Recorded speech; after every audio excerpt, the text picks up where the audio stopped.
Hello to all. My name is Mohit Malviya and we are here for SFM Theory Revision lecture. In SFM CA final, approx 20 marks is belongs to theory. So it is preferable not to avoid this on last day and on the same time not allocate too much time in theory.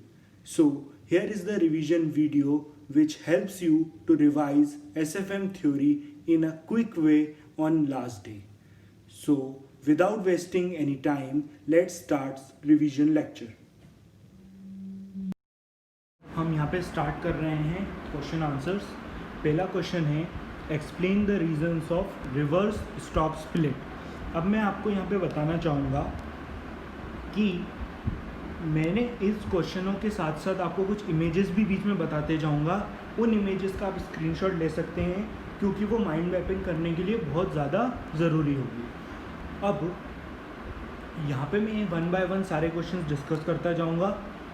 मैं ये assume कर रहा हूँ कि एक बार आपने theory अच्छे से पढ़ी हुई है, तो ये कि रैपिड रिवीजन है और ये लास्ट डे रिवीजन है, तो मैं ये कोशिश करूँगा कि ये पूरा थ्योरी पोर्शन आपको 1 घंटे से ज़्यादा नहीं लगेगा. इसमें पास्ट एग्जामिनेशन क्वेश्चंस भी इन्वॉल्व हैं, आरटीपी क्वेश्चंस भी इन्वॉल्व हैं, लेकिन ये प्रेफर्ड है आपको कि आप लास्ट डे इन क्वेश्चंस के अलावा आरटीपी के क्वेश्चंस और एमटीपी के क्वेश्चंस एक बार गो थ्रू कर लें. सो without wasting any time, we are starting first question. Explain the reasons of reverse stock split. अब reverse stock split होता क्या है उसके रीज़न जानने से पहले, जब एक कंपनी अपने नंबर ऑफ शेयर्स की क्वांटिटी कम कर देती है तो उसको कहते हैं reverse stock split. For example मेरी कंपनी के 10,000 शेयर्स मार्केट में ट्रेड करते थे.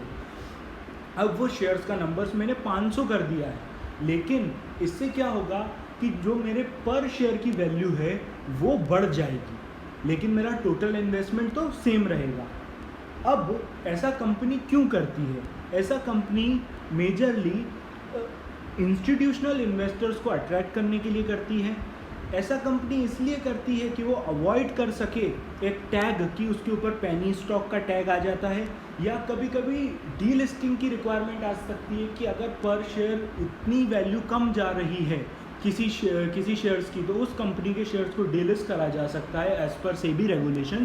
तो उससे बचने के लिए कंपनी ऐसा करती है, या किसी इंडेक्स के अंदर जुड़े रहने से या इंडेक्स के अंदर जुड़ने के लिए कंपनी ऐसा करती है. तो वही मैंने लिखा है, the process where company combines current shares into a fewer or a lesser number of shares, this is called reverse stock split. और उसके रीजंस यहाँ पे दिए हुए हैं.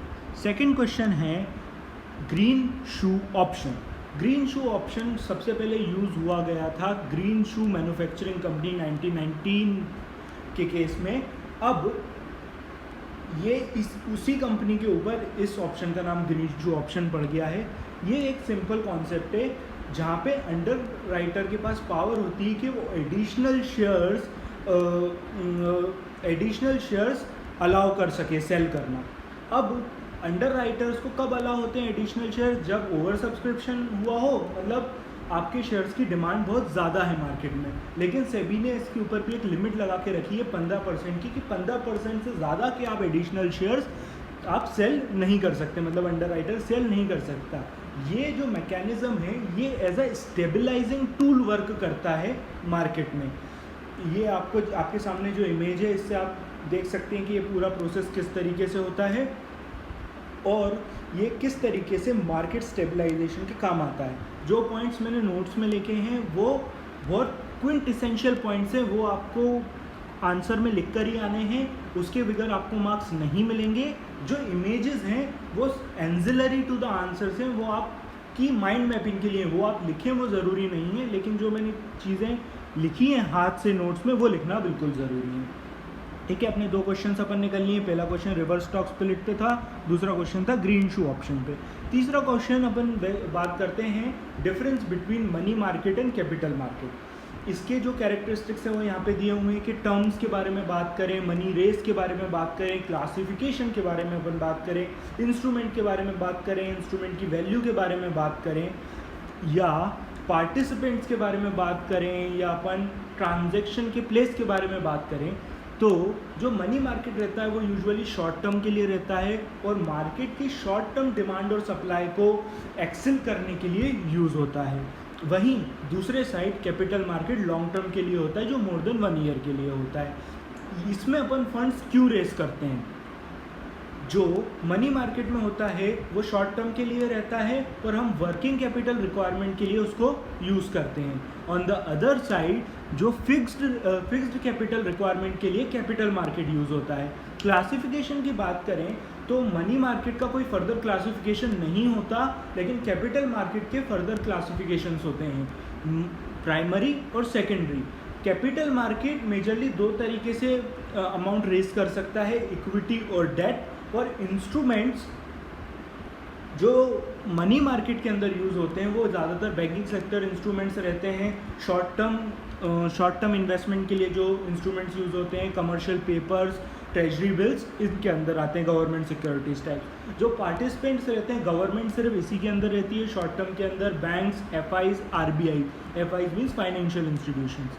अब लॉन्ग टर्म कैपिटल मार्केट के अंदर भी यही लोग रहते हैं, लेकिन उसके साथ साथ इंस्टीट्यूशनल और रिटेल इन्वेस्टर्स भी इसके अंदर ज्वाइन हो सकते हैं, जो मनी मार्केट के केस में नहीं थे।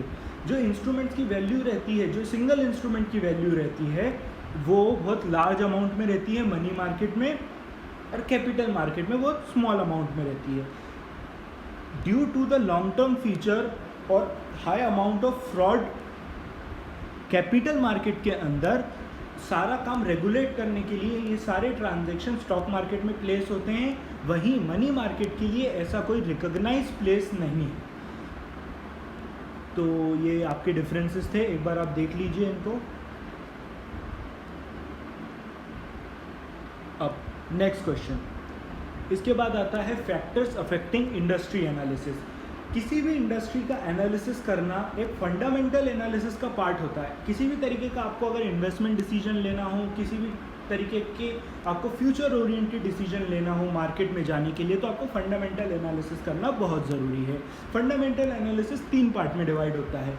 एक होता है इकोनॉमिक एनालिसिस, दूसरा होता है इंडस्ट्री एनालिसिस, और तीसरा होता है कंपनी एनालिसिस। अब यहाँ पे अपन जैसे ही बात करते हैं कि जो इंडस्ट्री एनालिसिस, कंपनी एनालिसिस और इकोनॉमिक एनालिसिस, यहाँ पे अपना मेन फोकस है कि इंडस्ट्री एनालिसिस को कौन से फैक्टर्स अफेक्ट करते हैं, कौन से फैक्टर्स अफेक्ट करते हैं इंडस्ट्री एनालिसिस को। तो पहली चीज़ अपन जो बात करेंगे वो होगा product life cycle.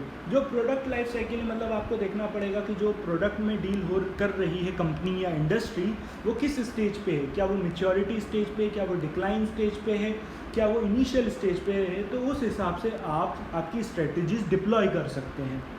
Demand and supply के बीच में कितना गैप है, कितना कंपटीशन है मार्केट में, रिसर्च एंड टेक्नोलॉजी क्या क्या है, गवर्नमेंट का एटीट्यूड्स क्या है। फॉर एग्जांपल जैसे अभी चाइना के बहुत सारे ऐप्स बैन हो गए हैं, तो आपको ऐप्स इंडस्ट्री में चाइनीज़ प्रोडक्ट्स पे इन्वेस्ट करने से बिल्कुल बचना चाहिए इस वक्त, क्योंकि गवर्नमेंट का एटीट्यूड उस टर्म्स में हमको बिल्कुल अच्छे से दिख रहा है कि वो इंडिया में बिल्कुल वो प्रोडक्ट्स नहीं चाहती। बैरियर्स टू एंट्री, किसी इंडस्ट्री में किस प्रोडक्ट की बैरियर टू एंट्री है, उस हिसाब से हमें इंडस्ट्री एनालिसिस करना पड़ता है, और ये जो फैक्टर्स हैं वो इनको अफेक्ट करते हैं। नेक्स्ट क्वेश्चन जो अपन देखते हैं, अब अपन थोड़ा मार्केट एनालिसिस के तौर पे जा रहे हैं और स्टॉक मार्केट से रिलेटेड बातें कर रहे हैं। तो क्या होता है कि स्टॉक मार्केट में सबसे ज़्यादा टेंडेंसी होती है इंसान की कि आपको प्राइस प्रिडिक्ट करना है कि इस शेयर की वैल्यू आज बढ़ेगी कि घटेगी। तो उस हिसाब से आप शेयर्स में इन्वेस्ट करते हैं। कुछ लोग इंट्राडे ट्रेडिंग करते हैं, कुछ लॉन्ग टर्म ट्रेडिंग करते हैं। लेकिन यहाँ पे एक थ्योरी चलती है, उसका नाम है एफिशिएंट मार्केट थ्योरी। उस थ्योरी का कहना है कि जो प्राइस होता है, प्राइस रिफ्लेक्ट करता है ऑल इंफॉर्मेशन।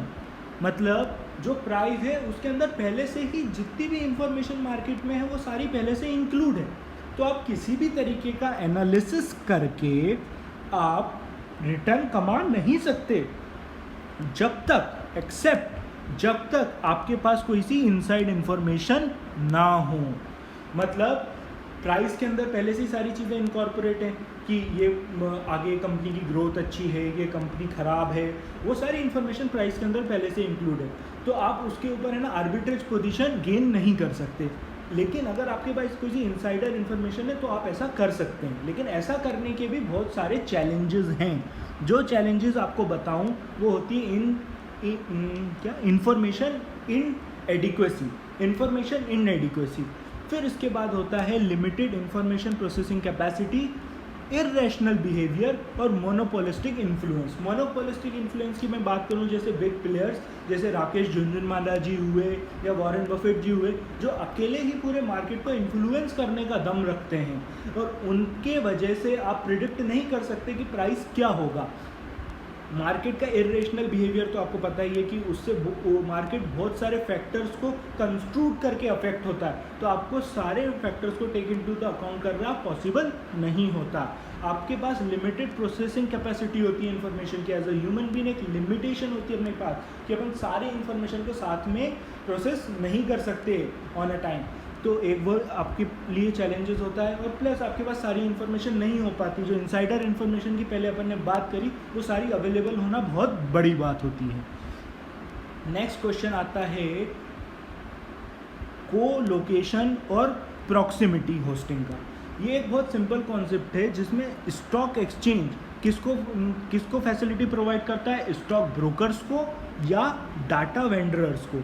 ये एक सिस्टम प्रोवाइड करता है। सिस्टम का कहना ये होता है कि आपको हम एक क्लोज प्रॉक्सिमिटी में, मतलब स्टॉक एक्सचेंज के जस्ट पास में एक प्रीमाइस देंगे जहाँ से आप अपनी ब्रोकिंग और स्टॉक ब्रोकिंग एक्टिविटी करना। इससे ये फ़ायदा होता है कि जो डाटा ट्रांसमिशन है उसकी पावर बढ़ जाती है। सबसे ज़्यादा अगर इन्फॉर्मेशन किसी के पास आनी है तो स्टॉक ब्रोकर्स जो उस क्लोज फैसिलिटी को चैनलाइज कर रहे हैं उन्हीं लोगों के पास आएगी।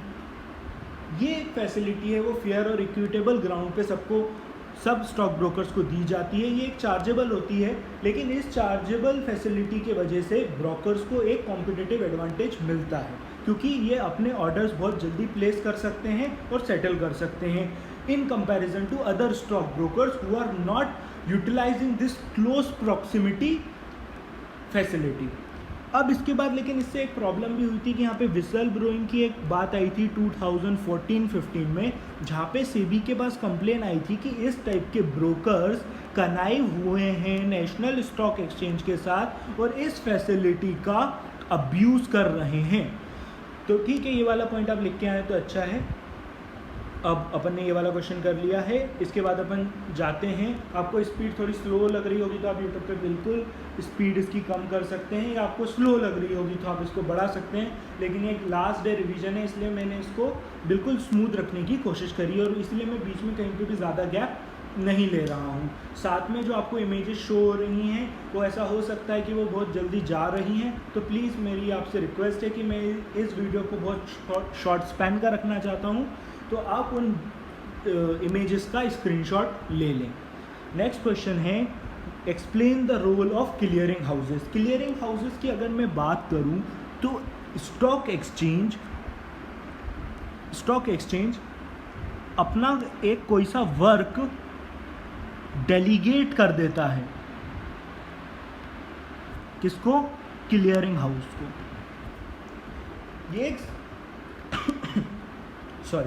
ये एक नॉर्मल कॉन्सेप्ट है। क्या होता है कि स्टॉक एक्सचेंज को बहुत सारी रेगुलेशंस, बहुत सारी डायरेक्टिव्स को फॉलो करना रहता है। तो वो जो ये नॉर्मल काम रहते हैं जो रिलेटेड टू अकाउंटिंग रहते हैं, मॉनिटरिंग रहते हैं या सेटलमेंट ऑफ कॉन्ट्रैक्ट रहते हैं, वो खुद नहीं करना चाहता या उन चीज़ों में नहीं पढ़ना चाहता, क्योंकि ये एक तरीके से प्राइम वर्क नहीं है।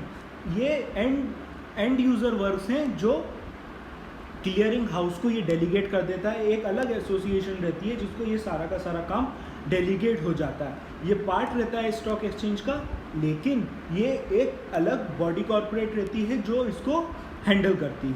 तो इसको आप पढ़ते हैं कि जो एसोसिएशन रहती है, एसोसिएट बॉडी रहती है of exchange, charge with the functions like guarantees of contracts, clearance and settlements of trades, management of risk for members and association and associated clearance and settlement of trades, management of risk for members and associate exchanges. इसके roles क्या रहते हैं? Ensure smooth trading, daily accounting, minimise credit risk, monitoring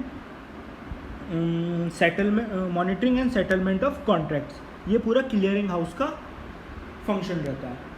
अब next चीज़ अपन पढ़ते हैं कि depository services क्या होती हैं और उसके प्रोज एंड कॉन्स क्या होते हैं।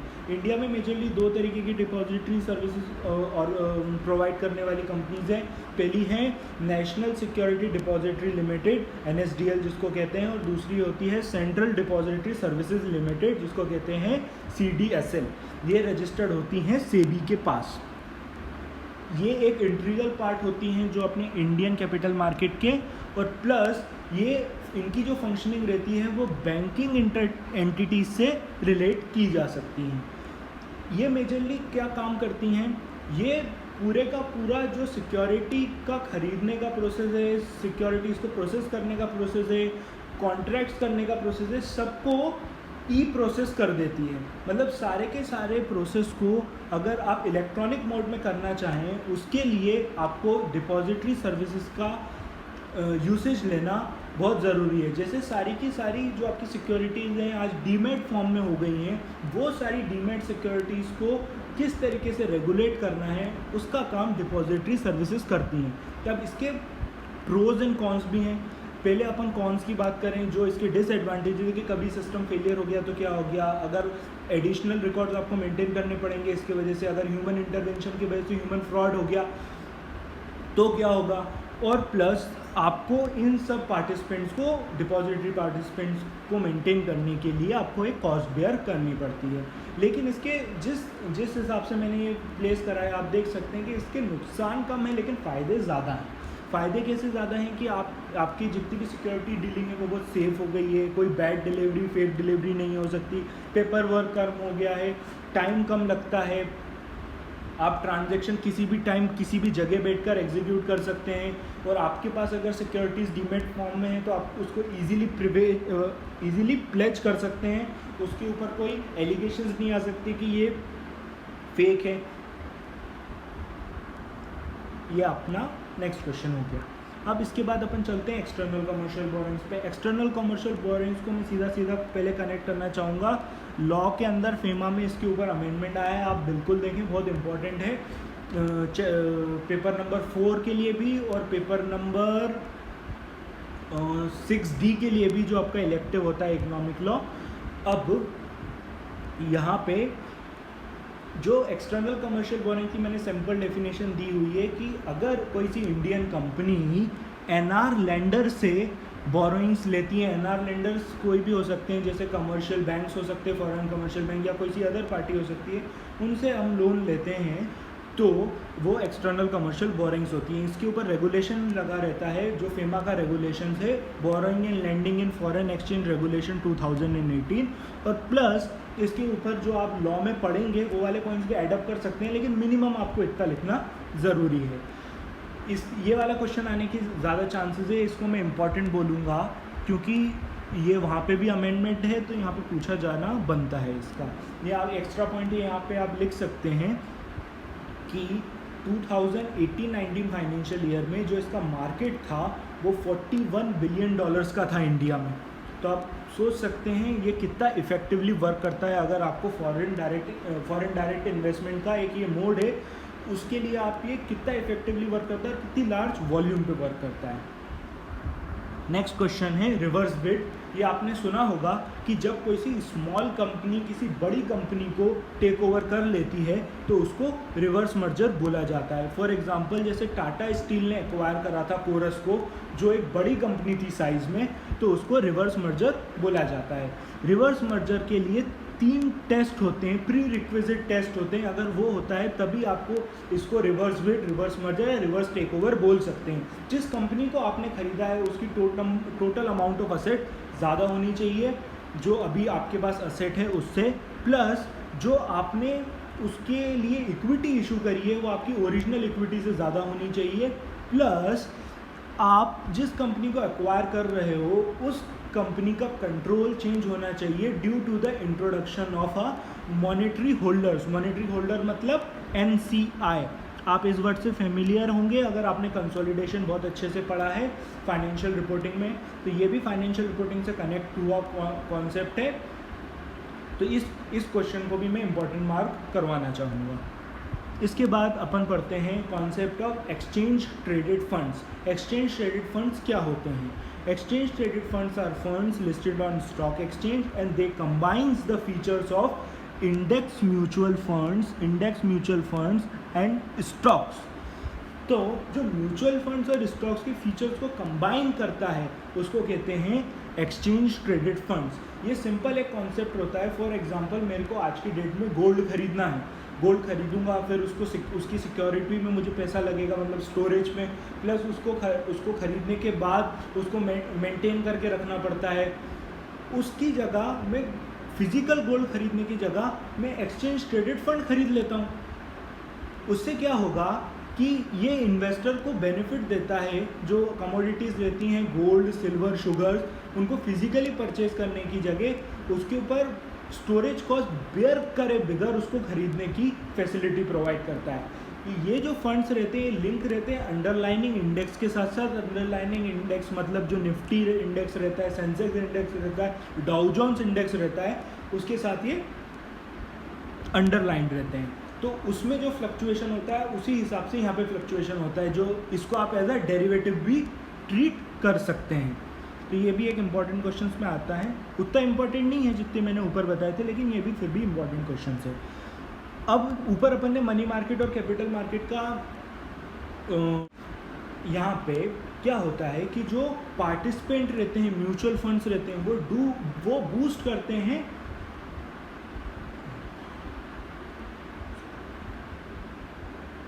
यहाँ पे मैं अब नेक्स्ट क्वेश्चन पे आना चाहूँगा। नेक्स्ट क्वेश्चन है explain money market funds. Money market funds क्या होते हैं? Participation of such mutual funds provides a boost to a money market and helps in controlling the volatility.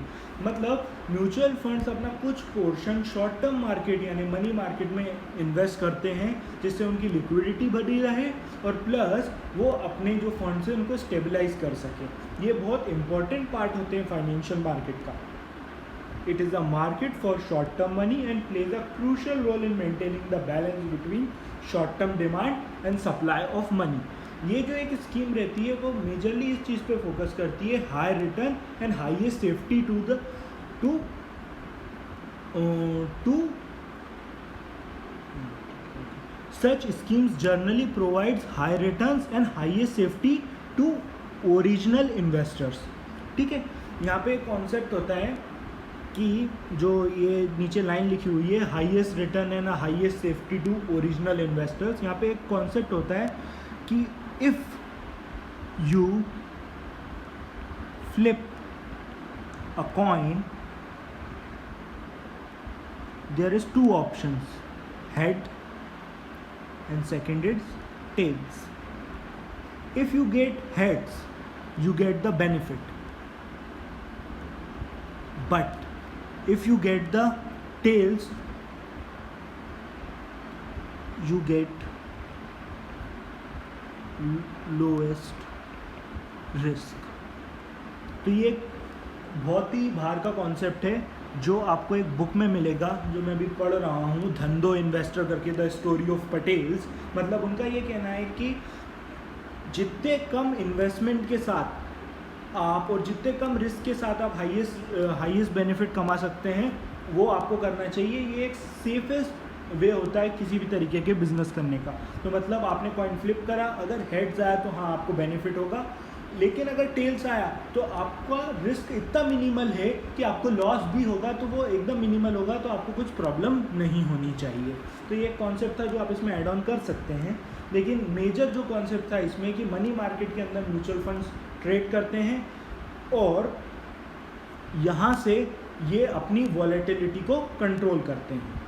Next question, ये question ऊपर वाले क्वेश्चन से ही सीधा related है। मैंने जितने भी रिलेटेड क्वेश्चन है वो साथ में ही रखे तो कि आपको माइंड मैपिंग करने में थोड़ी आसानी होगी। ये जो कॉन्सेप्ट है वो बात करता है साइड पॉकेटिंग में। साइड पॉकेटिंग होता क्या है? जब एक फ़ंड होता है, फ़ंड के पास बहुत सी तरीके की असेट होती है। तो सबसे पहला प्रोसेस होता है सेग्रीगेशन प्रोसेस। सेग्रीगेशन प्रोसेस में क्या होता है कि जो फंड रहता है अपनी रिस्की असेट्स वो बाहर कर देता है और बाकी अदर असेट्स को अपने पास रख देता है। उसका काम ये होता है कि जो रिस्की असेट्स है उसको इस तरीके से इन्वेस्ट करे कि रिस्क कम से कम हो सके और मेरा पूरा फंड डाइवर्सिफाइड हो सके। तो इससे बेनिफिट ये होता है कि जो इनलिक्विड असेट्स रहती हैं वो लिक्विड फॉर्म में कन्वर्ट हो जाती हैं और उससे फंड की ट्रू एनएवी कैलकुलेट करने में मदद मिलती है। ये लॉन्ग टर्म्स इन्वेस्टर्स के लिए बहुत फ़ायदेमंद होता है। और इसके लिए जो चैलेंजेस आपके सामने आएंगे, the concept in application is very complex and involves issues with regard to valuation as well as transparency. ये इसलिए बात कर रहा है क्योंकि अभी आपने सुना होगा कि IL&FS में बहुत बड़ा फ्रॉड हुआ है, वो इस कॉन्सेप्ट से रिलेटेड है, साइड पॉकेटिंग से रिलेटेड। अब इसके वजह से इसकी ट्रांसपेरेंसी पे, इसके वैल्यूएशन सिस्टम पे सवाल उठना लाजमी है कि इतना बड़ा फ्रॉड हुआ है, क्योंकि इसमें फंड मैनेजर का इन्वॉल्वमेंट रहता है और वो अपनी अब्यूज़ कर सकते हैं अपनी पोजीशन का और फ्रॉड कर सकते हैं। ऐसा ही फ्रॉड DHFL में भी हुआ था और जी लिमिटेड में भी हुआ था। तो उसके वजह से यहाँ पे कॉन्सेप्ट्स ऑफ साइड पॉकेटिंग में बहुत सारे क्वेश्चंस रेज हो रहे हैं। तो अगर आपको साइड पॉकेटिंग के बारे में बात करनी है तो पहले आप सेग्रीगेशन प्रोसेस की बात करेंगे, फिर आप बात करेंगे कि लेस रिस्की एंड डाइवर्सिफाइड करने के लिए हम ऐसा करते हैं, फिर इसके बाद अपन इसके बेनिफिट्स एंड आउटकम्स की बात करते हैं कि लिक्विड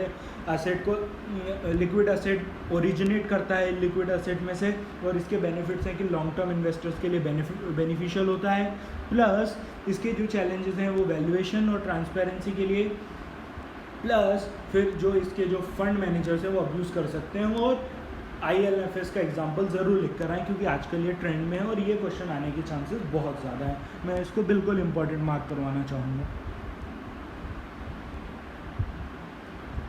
अब यहाँ से थोड़ा फॉरेक्स का पार्ट स्टार्ट हो रहा है, जहाँ पे अपन बात करेंगे कि जो आपकी करेंसी रिस्क होती है वो किस किस पैरामीटर्स के अंदर आप आइडेंटिफाई कर सकते हैं। सबसे पहला पैरामीटर होता है कि इंटरेस्ट रेट से आप इसको आइडेंटिफाई कर सकते हैं कि आपकी कंट्री और सामने वाली कंट्री में क्या इंटरेस्ट रेट चल रहा है, उस हिसाब से आप करेंसी रिस्क आइडेंटिफाई कर सकते हैं। जो आपने कॉन्सेप्ट पढ़ा होगा फॉरेक्स में कि जिसमें फेयर फॉरवर्ड रेट अपन कैलकुलेट करते हैं, वो इसी कॉन्सेप्ट के ऊपर आता है, जहाँ पे आप नॉमिनल इंटरेस्ट रेट निकालते हैं और आप इंटरेस्ट रेट को वेट देते हैं कि वो सामने वाले का रियल इंटरेस्ट रेट है कि नॉमिनल इंटरेस्ट रेट है। अब सेम चीज़ इन्फ्लेशन के केस में भी हो सकती है, जो अपन सेकंड अभी इसके बाद वाला क्वेश्चन करने वाले हैं, परचेस पावर पैरिटी, ये उससे रिलेटेड है। आपकी कंट्री में क्या इंटरेस्ट रेट चल रहा, इन्फ्लेशन रेट चल रहा है और सामने वाली कंट्री में क्या इन्फ्लेशन रेट चल रहा है, उसकी वजह से भी आपकी करेंसी रिस्क आती है। फिर दूसरी चीज़ होती है मैक्रो इकोनॉमिक फैक्टर्स, गवर्नमेंट ने क्या एक्शंस लिए हैं, कोई सी स्टिपुलेटिंग एक्टिविटी तो नहीं है रही है, और भी अदर रीजन से, जो फॉर एग्जांपल दो कंट्रीज़ के बीच में वॉर चल रही है या दो कंट्रीज़ के बीच में ऐसी सिचुएशंस क्रिएट हो गई है जो एक्सपोर्ट और इंपोर्ट की डीलिंग्स करने के लिए बेनिफिशियल नहीं है। फॉर एग्जांपल चाइना के साथ अभी अपनी जो कंडीशंस हो गई हैं, तो इस तरीके से करेंसी रिस्क आ सकती है। इसके बाद अपन बात करते हैं परचेजिंग पावर पैरिटी की। परचेजिंग पावर पैरिटी क्या होता है? परचेजिंग पावर पैरिटी एक थ्योरी होती है, मैं इसको बताना चाहूँगा। Theory states that the exchange rate between two countries reflect the relative purchasing power of the two countries. The purchasing power is measured by a tool called inflation, जो अभी अपन ने ऊपर बात करी थी, and hence it is the inflation difference. दो countries के बीच में जो इन्फ्लेशन डिफरेंस होता है वो डिटरमाइन करता है कि एक्सचेंज रेट का क्या रिलेशनशिप रहेगा दोनों कंट्रीज़ के बीच में। ये मैंने यहाँ पे एक फार्मूला भी लिखा हुआ है कि अगर आपको फॉरवर्ड रेट कैलकुलेट करना है तो आप स्पॉट रेट उसका इनटू करेंगे 1 plus inflation of domestic company divided by 1 plus inflation of a foreign company, और ये डायरेक्ट कोटेशन के लिए ये फार्मूला है। इससे आप फॉरवर्ड रेट कैलकुलेट कर सकते हैं। तो मतलब इसका मतलब ये है कि फ्यूचर में फॉरवर्ड रेट मतलब फ्यूचर में एक्सचेंज रेट क्या होने वाली है उसका इफेक्ट हमारी कंट्री और सामने वाली कंट्री के इन्फ्लेशन रेट से हमारी स्पॉट रेट पे पड़ेगा, उससे हमारी फ्यूचर यानी जो फॉरवर्ड रेट है वो निकलेगी। ये एक इसके दो फॉर्म होते हैं, एक एब्सोल्यूट फॉर्म और रिलेटिव फॉर्म। एब्सोल्यूट फॉर्म बहुत सिंपल रहता है, जो जैसा भी अपन ने डिस्कस करा। रिलेटिव फॉर्म और भी बहुत सारी कॉस्ट को कंसिडर करने के बाद ये फार्मूला अप्लाई करता है। फॉर एग्जांपल जैसे transportation cost, storage cost, labour cost, जो दोनों कंट्रीज़ में अलग अलग होती हैं और कमोडिटीज़ को अलग अलग तरीके से वेरी करती हैं, उनको भी relative form take into the account करता है। ठीक है, इसके बाद फॉरेक्स मार्केट के अंदर नेक्स्ट कॉन्सेप्ट आता है जिसको कहते हैं लीडिंग एंड लैगिंग। लीडिंग और लैगिंग एक सिंपल कॉन्सेप्ट है कि आपको पैसा अभी लेना है कि पैसा बाद में लेना है। फॉर एग्जांपल मैं एक एक्सपोर्टर हूँ, मैंने इंडिया के बाहर सॉफ्टवेयर्स एक्सपोर्ट करे। अब सॉफ्टवेयर्स एक्सपोर्ट करने के बाद मैंने उनको बिलिंग करी $1,00,000 की। अगर मैं उनसे $1,00,000 आज ले लेता हूँ तो ठीक है, $1,00,000 मेरे हाथ में होंगे और उसका कन्वर्जन रेट जो भी होगा उस हिसाब से मेरे हाथ में रुपीज़ आ जाएंगे। लेकिन मुझे ऐसा लगता है कि एक्सचेंज रेट 2 महीने बाद मेरे फेवर में टर्न हो जाएगा। मतलब मेरे अगर दो महीने बाद उनसे डॉलर्स लूँ तो मेरे पास जो नंबर ऑफ़ रुपीज़ आएंगे, जो अमाउंट ऑफ रुपीज़ आएंगे वो ज़्यादा आएंगे। तो मैं क्या करूँगा, मैं बोलूँगा लैगिंग कर दूँगा, मैं कर दूँगा पोस्टपोन कर दूँगा मेरी payment. Postponing a payment is called lagging. मैं पोस्टपोन कर दूंगा कि आप मेरे को बाद में पेमेंट करना। लेकिन यहाँ पे एक कॉन्सेप्ट और वर्क करता है जिसको कहते हैं इंटरेस्ट रेट का। आप डिसीजन मेकिंग के टाइम पे आपको इंटरेस्ट रेट को भी टेक इन टू अकाउंट करना पड़ेगा। जैसे फॉर एग्जांपल मैं उनसे आज $1,00,000 ले लेता हूँ और उस $1,00,000 की आज उठा के $1,00,000 की उठा के आज FD कर देता हूँ, तो उसके ऊपर जो मुझे इंटरेस्ट मिलेगा वो अगर ज़्यादा मिल रहा है रैदर कि मैं उससे 2 महीने बाद पैसे लूँ और मुझे जितने पैसे मिले उससे ज़्यादा तो मैं इंटरेस्ट में कमा लूँगा, तो मैं लीडिंग करना प्रेफर करूँगा। सेम आप इंपोर्ट के केस में भी कर सकते हैं कि मैं उसको अभी पेमेंट करूँ या मैं उसको कुछ महीने बाद पेमेंट करूँ। तो इसी टाइप के आपको कॉन्सेप्ट्स देखने पड़ते हैं, उसको कहते हैं लीडिंग एंड लैगिंग। अब यहाँ पे जो आप फॉरेन मार्केट की बात करते हैं उसी से रिलेटेड नेक्स्ट कॉन्सेप्ट है फॉरफेटिंग वर्सेस एक्सपोर्ट फैक्टरिंग। फैक्टरिंग आपको पता है, आप पहले से पढ़ते हुए आ रहे हैं इंटर लेवल से, लेकिन फॉरफेटिंग आपके लिए एक नया कॉन्सेप्ट है। जैसे अपन ने बात करी ऊपर कि आप लीडिंग एंड लैगिंग अप्लाई करेंगे, लेकिन ये आप तभी कर सकते हैं जब काउंटर पार्टी आपके कॉन्फिडेंस में हो। फॉर एग्जांपल काउंटर पार्टी आपके कॉन्फिडेंस में नहीं है, वो बोल रही है मैं तो पेमेंट जब करूँगी जब मेरा मन करेगा, या मैं तो अभी पेमेंट कर रही हूँ, या मैं बाद में पेमेंट करूँगी।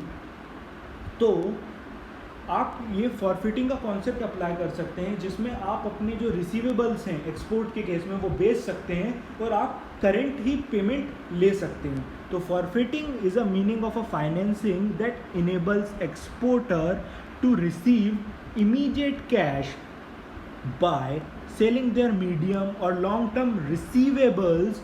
Bye doing so exporter eliminates risk. मतलब मैंने अभी पेमेंट ले लिया और जो मेरे को रिस्क लग रहा था कि ये 2 महीने बाद पेमेंट करेगा तो मेरे को कम रुपीज़ मिलेंगे, वो रिस्क मैंने एलिमिनेट कर दिया है। लेकिन इसके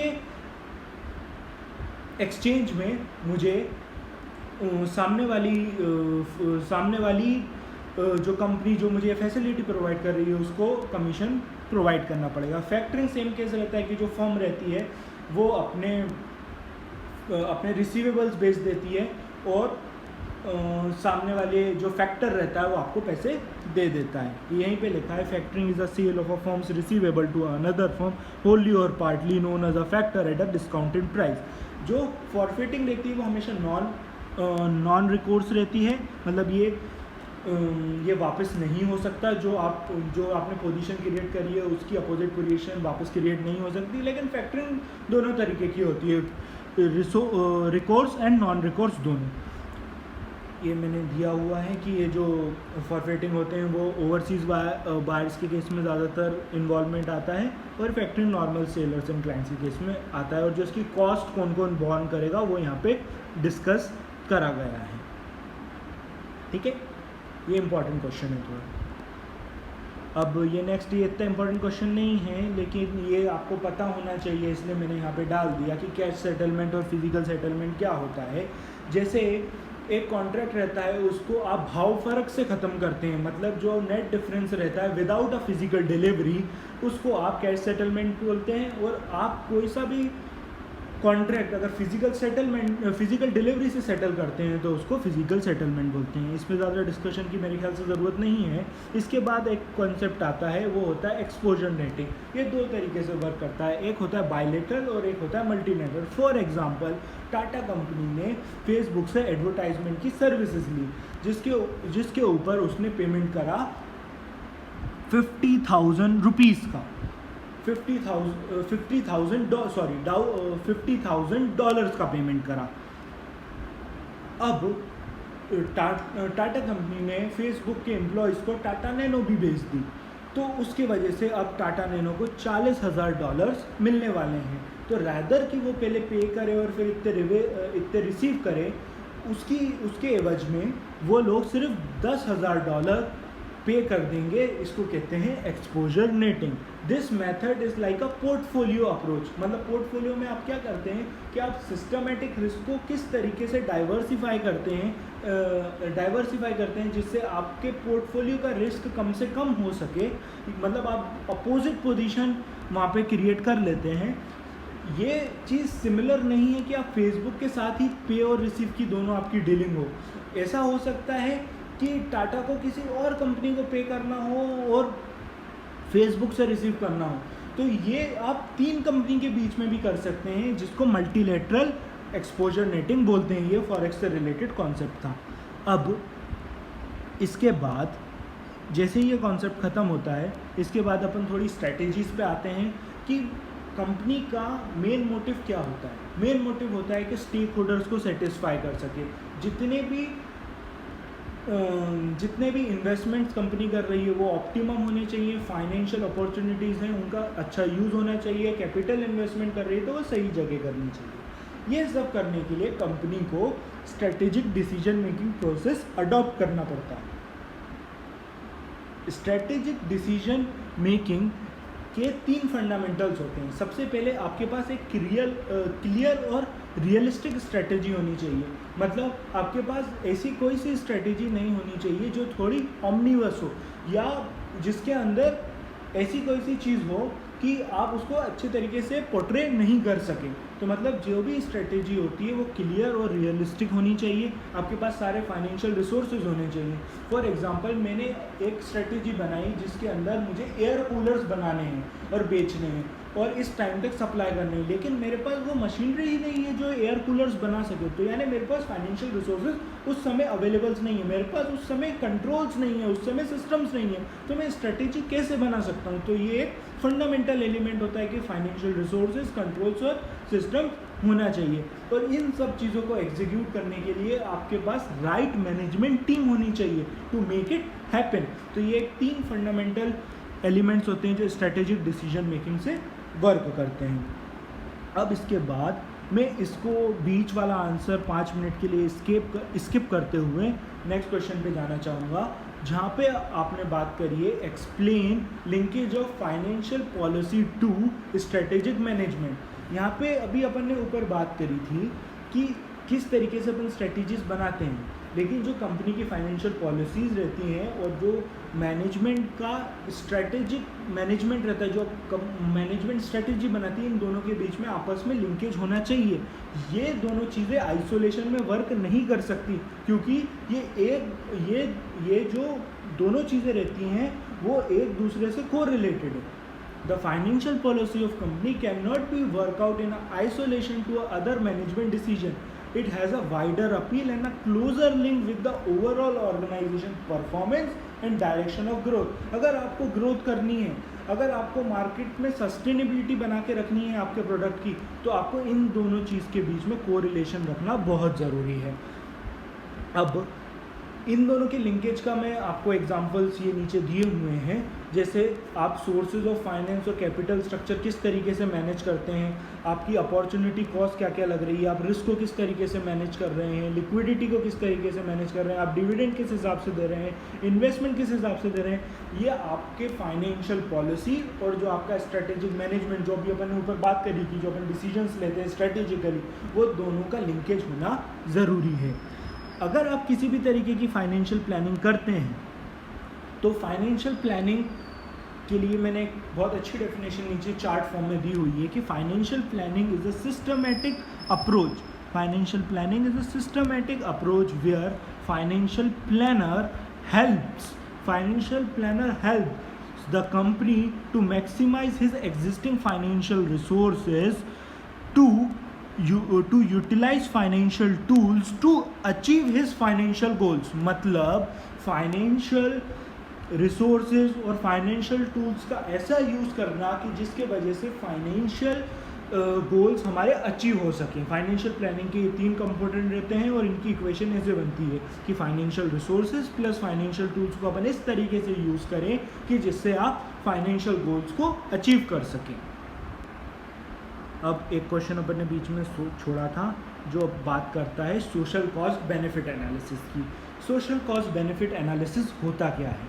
एक्चुअली जैसे ही आप किसी भी तरीके का डिसीजन लेते हैं, फॉर एग्जांपल मेरे को न्यूक्लियर प्लांट डालना है, तो न्यूक्लियर प्लांट डालने के लिए आपको हाँ गवर्नमेंट के परमिशंस तो लेनी पड़ेंगी और बहुत सारे प्रोविजंस का फॉलो करना पड़ेगा, लेकिन आपको ये चीज़ भी देखनी पड़ेगी कि आप जहाँ पे न्यूक्लियर प्लांट डाल रहे हैं उसके क्लोज प्रॉक्सिमिटी के लोगों को कितना नुकसान है। आप सिर्फ फाइनेंशियल वायबिलिटी के हिसाब से आप कोई सा भी डिसीजन नहीं ले सकते। अगर ह्यूमंस को किसी भी तरीके की प्रॉब्लम हो रही है आपके प्रोजेक्ट से, या एनिमल्स को किसी भी तरीके की प्रॉब्लम है, तो मतलब आपको इन्वायरमेंटल का इफेक्ट, इन्वायरमेंटल को भी take into the account करना बहुत ज़रूरी है।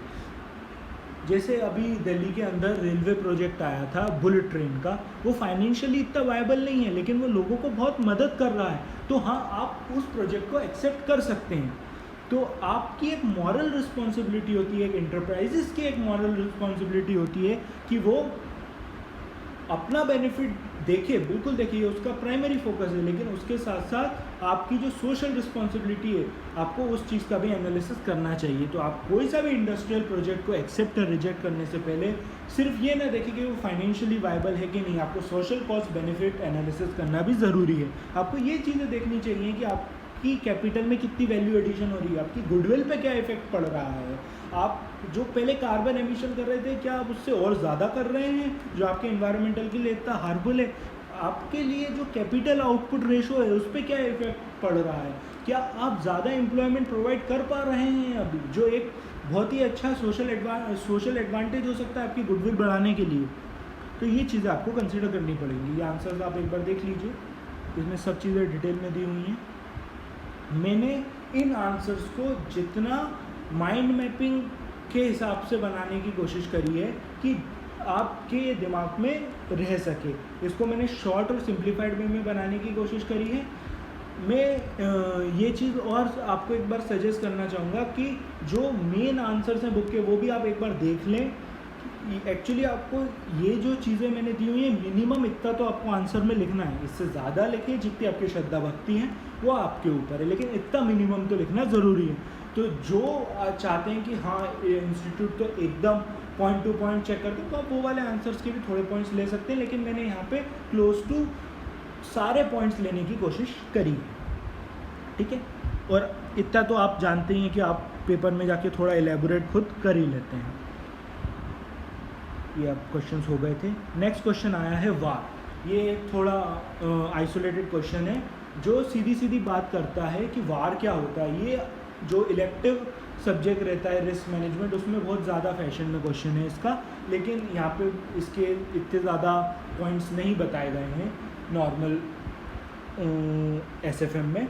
अब यहाँ पे हम बात करेंगे VaR is a statistical measure of risk, मतलब रिस्क मापने का ये तरीका है। मतलब अगर आपको दिया हुआ है वार 95% ऑफ 1 मंथ वार अगर दिया हुआ है और उसकी वैल्यू है $1 मिलियन, तो उसका इंटरप्रिटेशन क्या होगा।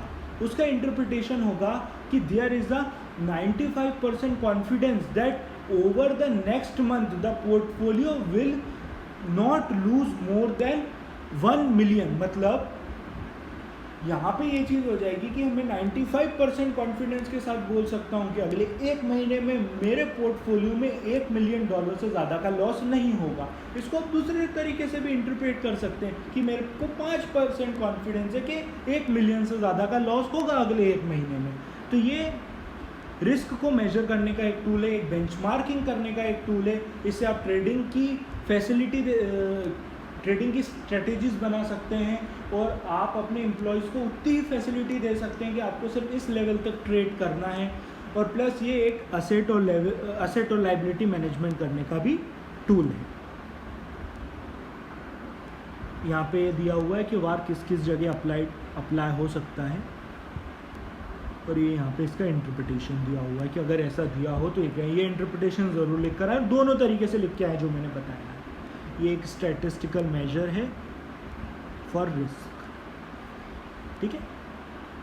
अब इसके बाद अपन बात करते हैं बूटस्ट्रैपिंग की। बूटस्ट्रैपिंग की मैं बात करने चाहता हूँ। तो बूटस्ट्रैपिंग सीधा सीधा रिलेटेड होता है स्टार्टअप से। अब यहाँ पे क्या बात होती है कि जब आप खुद का पैसा लगाते हैं, सेल्फ फंडिंग करते हैं आपके न्यू बिजनेस के लिए, तो उसको कहते हैं बूटस्ट्रैपिंग। बहुत सिंपल चीज़ है कि आपने खुद का पैसा लगाया और प्लस आपने पर्सनल फाइनेंस तो लगाया ही लगाया, प्लस अब आपने जब बिज़नेस स्टार्ट करा है तो उससे आपको ऑपरेटिंग रेवेन्यू होगा, तो वो आपने वापस आपके स्टार्टअप बिजनेस में लगा दिया। तो इसको एक बूटस्ट्रैपिंग का तरीका बोला जा सकता है, मतलब खुद का पैसा लगाना। ये ज़्यादा इफेक्टिव वे होता है कोई सा स्टार्टअप स्टार्ट करने का, कंडीशन कि आपके पास इतना पैसा है। क्योंकि जब आप खुद का पैसा लगाते हो तो आप बहुत ज़्यादा लग्जीरियस एक्सपेंसेस और ऐसे जो एक्सपेंसेस जो अवॉइडेबल हैं उस स्टांस पे वो आप नहीं करते हैं। तो आपकी जितनी भी कॉस्ट लगती है वो मिनिमम टू मिनिमम लगती है जब आप अपना खुद का पैसा लगाते हैं, इन कंपैरिजन कि आप कहीं से फाइनेंसिंग करवाएं। तो इसके मेथड्स क्या क्या होते हैं। मेथड्स की बात करें जो अपने स्टार्टअप पे बूटस्ट्रैप के मेथड्स होते हैं। आपने जब कोई सी भी ट्रेडिंग करते हैं तो आप वहाँ पे क्रेडिट ले सकते हैं कि अभी आप 3 महीने बाद पेमेंट करेंगे। आप फैक्टरिंग करवा सकते हैं। आप मशीन खरीदने की जगह लीज पे ले सकते हैं, या और भी बहुत सारी रिसोर्सेज होती हैं जैसे क्रेडिट कार्ड। जैसे क्रेडिट कार्ड से आप सारी तरीके की परचेसेस करते हैं तो वहाँ पे आपको बोनस पॉइंट्स मिलते हैं, जिसका आप दूसरे हाउस होल्ड एक्टिविटीज़ और अदर एक्टिविटीज़ में भी आप उन पॉइंट्स का यूजेज कर सकते हैं। तो जैसे अपन ने यहाँ पे स्टार्टअप की बात करी, अब इसी से कनेक्टेड कॉन्सेप्ट आया कि स्टार्टअप एक्चुअली होता क्या है। स्टार्टअप ऐसी चीज़ होती है कि जब आप किसी न्यू आइडिया को आप लाते हो मार्केट में तो उसको स्टार्टअप कहते हैं। अब स्टार्टअप क्या करता है कि बहुत सारी अपॉर्चुनिटीज़ क्रिएट करता है और इकोनॉमी को बेनिफिट करता है कि कोई सी एक नया मार्केट, जो मार्केट पहले एग्जिस्टेंस में ही नहीं था, आप उस मार्केट को डेवलप कर रहे हैं। लेकिन इससे रिलेटेड बहुत सारे चैलेंजेस भी हैं। चैलेंजेस की मैं बात करूं तो यहाँ पे आपको स्किल्ड वर्कर्स लेना बहुत ज़रूरी है जो आपके स्टार्टअप को समझे, क्यों, और यहाँ पे मेजरली अनस्किल्ड वर्कर्स रहते हैं। तो ये एक चैलेंजेस है। आपके पास सारी रिसोर्सेज होनी चाहिए उसको करने के लिए, क्योंकि स्टार्टअप्स को इतने आसानी से फंडिंग नहीं मिलती है और इसके ऊपर बहुत सारे रेगुलेशंस भी लगे हुए रहते हैं। जैसे फॉर एग्जांपल अभी चाइना ने महाराष्ट्र के अंदर कम से कम 10 से 20 स्टार्टअप्स को फाइनेंस करके रखा था, लेकिन अब due to the conditions of India and China Maharashtra government ने सेंट्रल गवर्नमेंट के सामने ऑफरिंग रखी है कि क्या हम इन फाइनेंसेस को अलाउ करें। तो इस तरीके के रेगुलेशंस आते हैं, तो ये फंडिंग्स इशूज रहते हैं, तो आपके पास पूरी तरीके की रिसोर्सेज अवेलेबल नहीं होती। तो ये स्टार्टअप्स में चैलेंजेस रहते हैं। प्लस इसको आप एंटरप्रेन्योरशिप से आप कैसे डिफ़र कर सकते हैं। जैसे स्टार्टअप रहता है वो एकदम न्यू आइडिया रहता है और एक यूनिक आइडिया रहता है, न्यू बिजनेस रहता है। वहीं आप एंटरप्रेन्योरशिप में अपना खुद का बिजनेस करते हैं, लेकिन वो एक ओल्ड कॉन्सेप्ट पे रहता है। जो बिजनेस पहले से एग्जिस्टेंस है, वो जो मार्केट पहले से एग्जिस्टेंस है, आप उसी के अंदर वर्क करते हैं। स्टार्टअप रादर ज़्यादा रिस्की रहते हैं और इनकी फंडिंग लेना थोड़ा डिफिकल्ट रहता है इन कंपेरिजन टू एंटरप्रेन्योरशिप। ठीक है, स्टार्टअप्स हो गया। स्टार्टअप्स के बाद एक ये आया था एक्सप्लेन स्टार्टअप्स इंडिया इनिशिएटिव। ये पिछले एग्जाम में आ चुका है तो इतना इम्पोर्टेंट नहीं है, लेकिन मुझे तब भी लगा इसको ले लेना चाहिए क्योंकि ये आजकल ट्रेंड में है। इसका जो प्राइम फोकस रहता है ये रहता है कि स्टार्टअप्स को मल्टीपल जो लाइसेंसिंग्स रहती हैं उससे हम डिस्कार्ड कर सकें। हमें मतलब स्टार्टअप अगर कोई इंसान नया कॉन्सेप्ट स्टार्ट कर रहा है तो उसको इतनी मेहनत ना करनी पड़े सारे लाइसेंसेस लेने की, लैंड परमिशंस लेने की, इन्वायरमेंट क्लियरेंस लेने की, या जो फॉरेन इंस्टीट्यूशनल इन्वेस्टर्स रहते हैं उनसे अगर ये किसी तरीके की फंडिंग लेता है तो उस पर रिस्ट्रिक्शन नहीं ले। ये जो स्टार्टअप इंडिया इनिशिएटिव था वो एक्चुअली अनाउंस करा गया था 15 अगस्त 2015 में बाय पीएम नरेंद्र मोदी जी। अब इसके बाद ये अभी जो कॉन्सेप्ट आया है आत्मनिर्भरता जो बोला गया है, ये उससे बहुत कोरिलेट करता है। इसके लिए जो एलिजिबिलिटी क्राइटेरिया हैं वो आप सेम हैं जो एलिजिबिलिटी क्राइटेरिया आपको section 80 IA of income tax act में मिलेंगे, जहाँ पे ये चीज़ बोली गई है कि हम स्टार्टिंग के किसी भी 7 साल में से किसी 3 साल में हम आपसे कोई सा भी इनकम टैक्स नहीं लेंगे, वो असेसी के ऑप्शन पे है। अब यहाँ पे इसकी एलिजिबिलिटी क्राइटेरिया और यहाँ पे एलिजिबिलिटी क्राइटेरिया बहुत सेम है, तो आप प्लीज़ इसको लिंक करके पढ़ें वहाँ से, जहाँ पे ये आपका कोई सा भी इनकॉर्पोरेट होना ज़रूरी है, आपको इंडिया में रजिस्टर होना ज़रूरी है, आपको अप्रूवल प्रिस्क्राइब्ड अथॉरिटी से लेना ज़रूरी है, आप 7 साल के बाद स्टार्टअप नहीं कहला सकते, और आपका टर्नओवर 25 करोड़ से ज़्यादा नहीं होना चाहिए। जो मुद्रा लोन्स दिए जा रहे थे जिसमें बहुत सारे फ्रॉड होने की भी आशंकाएँ आई, वो भी कंसेशनल रेट्स पे यहाँ पे आपको लोन दे रहे थे, तो वो चीज़ें आपको यहाँ पे देखनी पड़ेंगी, और इसी से रिलेटेड है तो आप यहाँ पे लिख सकते हैं। बहुत सी IITs को बहुत सारे फंक्शंस प्रोवाइड करे गए हैं, न्यू सेटअप्स प्रोवाइड करे गए हैं स्टार्टअप इंडिया इनिशिएटिव के तौर पे। अब इसके बाद अपना लास्ट कॉन्सेप्ट आता है स्क्रूटनाइजेशन। ये SFM में पूरा एक चैप्टर ही है, तो मैं आपको ब्रीफ कर देता हूँ। स्क्रूटनाइजेशन एक्चुअली एक प्रोसेस होता है जहाँ पे बैंक्स अपने illiquid fund, for example home loans जो जिनकी लाइफ 15 से 20 साल की होती है, उसको लिक्विड फॉर्म में कन्वर्ट करता है through a pooling function. For example मैंने बैंक से होम लोन लिया, तो ये एक ओरिजिनेशन फंक्शन है, मैंने बैंक से लोन लिया है। अब बैंक के पास ये बैंक ने फॉर एग्जांपल मेरे को 20 लाख रुपए का होम लोन दिया है, तो 20 लाख रुपए बैंक के लिए बहुत टाइम के लिए ब्लॉक हो गए हैं, तो वो पूलिंग फंक्शन के ज़रिए एक स्पेशल पर्पस व्हीकल बनाएगा, और स्पेशल पर्पस व्हीकल को मेरे सारे ये जो loans given to a borrower हैं वो सेल कर देगा। क्रेडिट रेटिंग एजेंसीज ये SPV की क्रेडिट रेटिंग करती हैं। ये जो सारे फंक्शंस रहते हैं वो सेबी रेगुलेट करता है, और ये सारी चीज़ें इसके ऊपर सेबी ने एक रेगुलेशन लेट डाउन करे हैं जो आप CS में पढ़ सकते हैं, जहाँ पे एक CA प्रोफेशनल में कॉर्पोरेट फंडिंग करके सब्जेक्ट है, वहाँ पे ये चीज़ डिटेल में दी हुई है। फिर इसके बाद जो स्पेशल पर्पस व्हीकल रहता है, ये इन सारी जो असेट इसके पास आई है उसके ऊपर ये सिक्योरिटी इशू करता है इन्वेस्टर्स को, और इन्वेस्टर ये सिक्योरिटी सब्सक्राइब कर लेते हैं। और जिस तरीके से बैंक के पास रीपेमेंट आता जाता है लोन का, वो रीपेमेंट इन्वेस्टर्स के पास पास ऑन होता जाता है। इसको कहते हैं रीपेमेंट फंक्शंस। मेजरली 4 फंक्शंस रहते हैं। पहला होता है ओरिजिनेशन फंक्शन, मैंने लोन लिया। पुलिंग फंक्शन, बैंक ने जो ओरिजिनेटर है उसने SPV को पूल करे फंड, उसको कहते हैं pooling function. Third function scrutinization function, SPV ने इन्वेस्टर्स को सिक्योरिटीज इशू करी।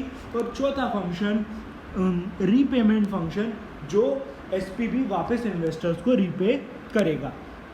तो ये यहाँ पे दिया हुआ है कि securitization is a process of raising fund by grouping a less liquid assets into a investment securities with the involvement of the special purpose vehicle. It contains mainly 4 functions such as mentioned in above image by red. ये जो आपके ऊपर मैंने images में explain करे हुए हैं उसकी बात। अब यहाँ पे प्राइमरी पार्टिसिपेंट और सेकेंडरी पार्टिसिपेंट्स क्या क्या होते हैं उसकी भी बात कर लेते हैं। प्राइमरी पार्टिसिपेंट अपन ने देखे थे कि एक ओरिजिनेटर, एक होता है स्पेशल पर्पस व्हीकल, और तीसरा होता है इन्वेस्टर।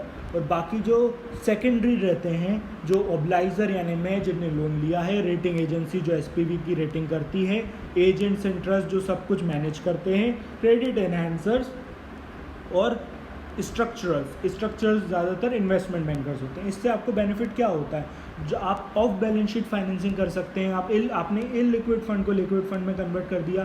बैंकिंग अपने कोर बिजनेस पे ज़्यादा फोकस कर सकती है रादर देन इन सब चीज़ों में फोकस करने के लिए कि मेरा CRR सही चल रहा है कि नहीं, मेरा SRR सही चल रहा है कि नहीं, रादर देन वो अपने कोर बिजनेस पे फोकस कर सकती है। फाइनेंशियल रेशियोज इंप्रूव हो जाते हैं बैंक के, और प्लस बोरिंग कॉस्ट कम हो जाती है। तो ये सारे क्वेश्चंस थे जो अपने डिस्कस करें। यहाँ पे मैं वीडियो एंड करना चाहूँगा।